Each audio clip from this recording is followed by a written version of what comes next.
Welcome to Subramani.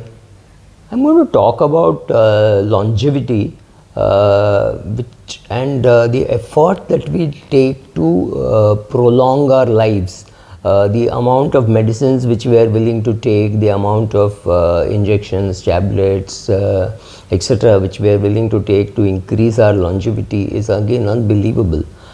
In the sense that it's very difficult for people to say, I don't want these medicines, I don't want to live longer. But none of us do. So I guess there is one problem for say children born today than their grandparents born in the 60s. They are likely to live at least 20 years longer.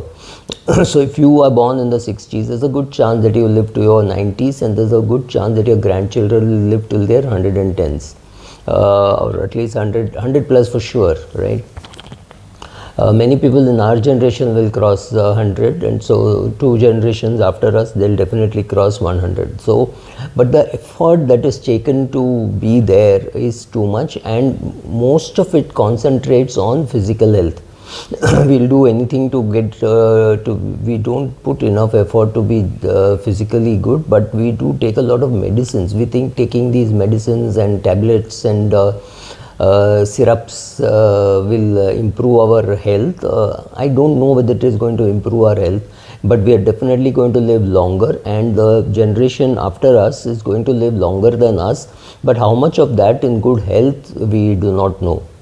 The other thing that I keep wondering is, we do not give enough importance to mental, social, financial health as we give to physical health, right? So sometimes we take care of our physical health, sometimes we don't take care of our physical health, or rather we mean when I say I'm taking care of my physical health, it means I go to the doctor and take all the medicines that he gives. But will we control our diet? Will we join a gym or do some exercise on our own at home? Any of these things is possible. Would we do all those steps? I don't know whether we are putting enough effort in that direction. And most of us, because we are good at say one thing like making money, we would concentrate more and more on making money and be very proud that I'm still employed in my 50s, 60s, 70s, 80s, right? Would we put that kind of effort in looking after our own health and family's health, physical, mental, social, financial health? I don't know whether we are willing to put enough effort in that direction. Health is about our ability to function well. Are we able to go for our regular walks? Are we able to eat regular food? Are we able to travel? Rather than of saying, oh, I don't have sugar, I don't have BP or things like that. That's a very negative way of looking at health. The question is, as you get older, how stable are you? How can you stand?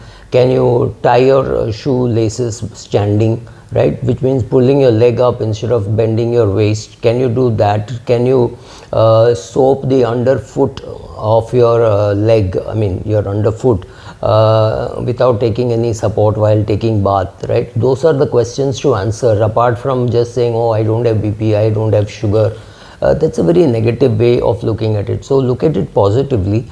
And very important, like we all understand that there have to be financial goals. So similarly, there have to be health goals. Say I want to run 5 kilometers in 25 minutes, right? Or I want to do 5 kilometers in 30 minutes, or maybe I want to do 10 kilometers in 70 minutes or 60 minutes.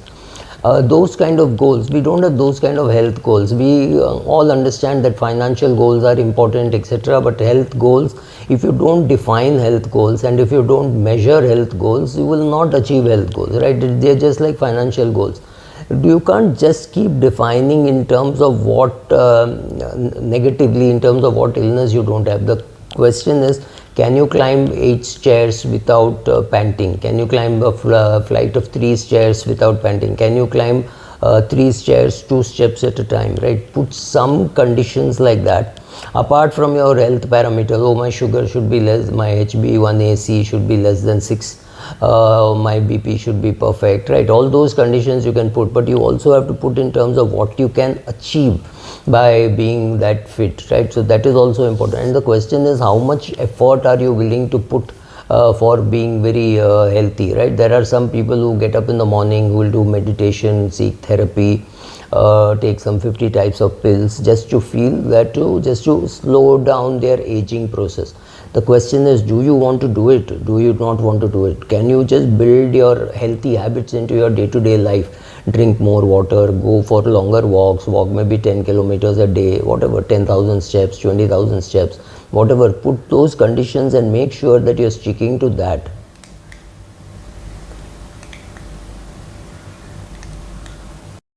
Health exists on a spectrum, so perfectly fit to where you are. This is a journey and you keep doing it. You may not reach here, but at least you need to take the journey forward and do it. Most of the drivers of your health are outside the health system, right? They are not going to tell you the things which are important. Eat less, exercise more, go for longer walks, right? Sleep well. All these things are important for you to be healthy. None of this is part of a medical setup, right? The medical setup is not going to tell you these things because they have not been taught those things. So do you expect to get good quality advice on taking care of your health from medical practitioners? Very difficult. For them, you are a patient. If you think you're more than a patient, you need to go to a doctor who's got a holistic view of life, who can give you advice on health, who can give you advice on diet, on exercise, on everything. Very few such doctors you can find who is capable of doing all this. Right? So, and one thing I keep saying, like financial health. Financial health is about not only doing the right things but also avoiding the wrong things. So if you avoid ULIPs, if you avoid expensive products, if you avoid products which you don't understand, you will keep good financial health. Physical health is also like that. It is not about what you eat, it is what you say no to, which is going to create good health for you. Exactly how what Morgan Housel says, wealth is all those things which you created because you said no to many of those things. You said no to an expensive car, an expensive house, an expensive vacation, and that became your wealth. After creating your wealth, you can use the same wealth, draw down a little and enjoy those things. So starting early, right? So similarly, your food, what you eat is important, but what you say no to is far more important. So you should know what to avoid. That's also important. History suggests that people adaptation to health is feasible. We can do it.